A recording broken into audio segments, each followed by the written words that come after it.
ఈవీఎంల సమస్యలు, మండే ఎండల్ని సైతం భరిస్తూ ఓటర్లు ప్రజాస్వామిక ప్రక్రియలో పాల్గొన్నారు.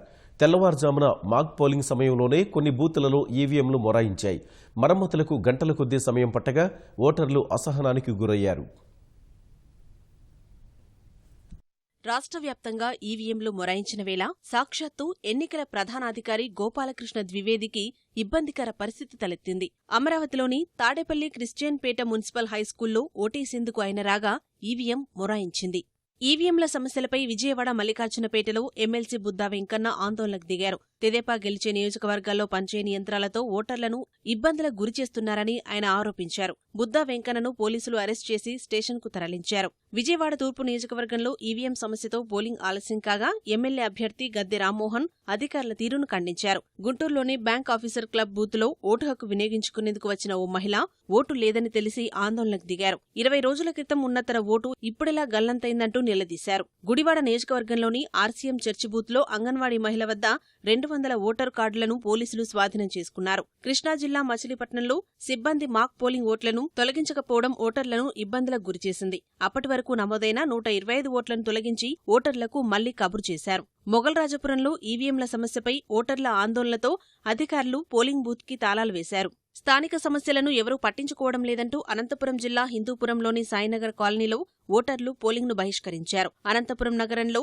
చాలా చోట్ల ఈవీఎంలు మొరాయించినందున క్యూలైన్లలో ప్రజలు అవస్థలు పడ్డారు. అనంతపురం జిల్లాలో ఈవీఎంల మొరాయింపుతో వృద్ధులు, వికలాంగులు ఇబ్బందులు పడ్డారు. పుట్టపర్తిలో భారీ క్యూలైన్లు కనిపించాయి. పీసీసీ అధ్యక్షుడు రఘువీరారెడ్డి మడకసిర మండలం నీలకంఠాపురంలో కుటుంబంతో సహా ఓటేసేందుకు రాగా ఈవీఎం సమస్యతో నిరీక్షించాల్సి వచ్చింది. పెనుకొండ ఎమ్మెల్యే పార్థసారథికి కూడా అదే పరిస్థితి ఎదురైంది. పుట్లూరు మండలం నారాయణపల్లి గ్రామస్తులు ఎన్నికలు బహిష్కరించగా పోలింగ్ బూత్ వద్ద నిర్మానుష్య వాతావరణం కనిపించింది.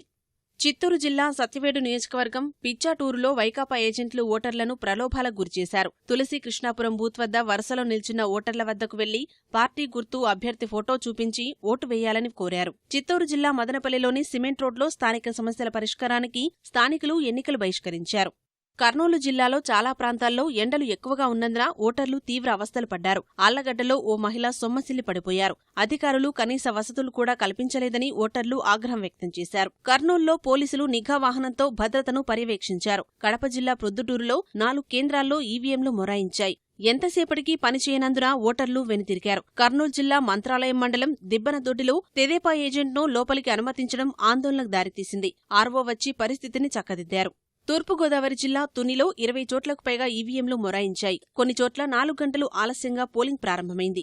విశాఖ జిల్లా అనకాపల్లిలో 2 బూత్లలో ఈవీఎంలు మొరాయించాయి. విశాఖ దక్షిణంలో గంటల కొద్దీ లైన్లో నించున్న తర్వాత ఓటు లేదని చెప్పడంపై పలువురు ఓటర్లు అసహనం వ్యక్తం చేశారు. ఓటర్లు ఎంపీ, ఎమ్మెల్యే అభ్యర్థుల్ని ప్రశ్నించారు. ఎన్నికల కమిషన్ అలసత్వమే సమస్యకు కారణమని శాసనసభ్యుడు వాసుపల్లి గణేష్ కుమార్ విమర్శించారు. చోడవరంలో 17 పోలింగ్ కేంద్రాల్లో ఈవీఎంలు మొరాయించగా మధ్యాహ్నం వరకు పోలింగ్ మందకొడిగా సాగింది. నర్సీపట్నంలో వికలాంగులకు ట్రైసైకిల్ ఏర్పాటు చేయాల్సి ఉండగా సిబ్బంది పట్టించుకోనందున ఇబ్బందులు తప్పలేదు. విశాఖ మన్యంలో వర్షంలో తడుస్తూనే స్థానికులు ఓటు హక్కు వినియోగించుకున్నారు. విశాఖ గ్రామీణంలో 105 వృద్ధురాలు ఓటేసేందుకు వచ్చి ఎన్నికల స్ఫూర్తిని చాటింది. పోలింగ్ కేంద్రం సిబ్బంది ఆమెకు తగిన రీతిలో సహకరించారు. ఇప్పటివరకు 14 సార్లు ఓటేసినట్లు వృద్ధురాలు తెలిపారు. విశాఖ ఉత్తరంలో ఈవీఎంలు పనిచేయకపోవడంపై శాసనసభ్యుడు విష్ణుకుమార్ రాజు ఆగ్రహం వ్యక్తం చేశారు. విజయనగరం జిల్లాలో 9 అసెంబ్లీ నియోజకవర్గాల పరిధిలో ఈవీఎంలు మొరాయించి ఓటర్లను అసహనానికి గురిచేశాయి.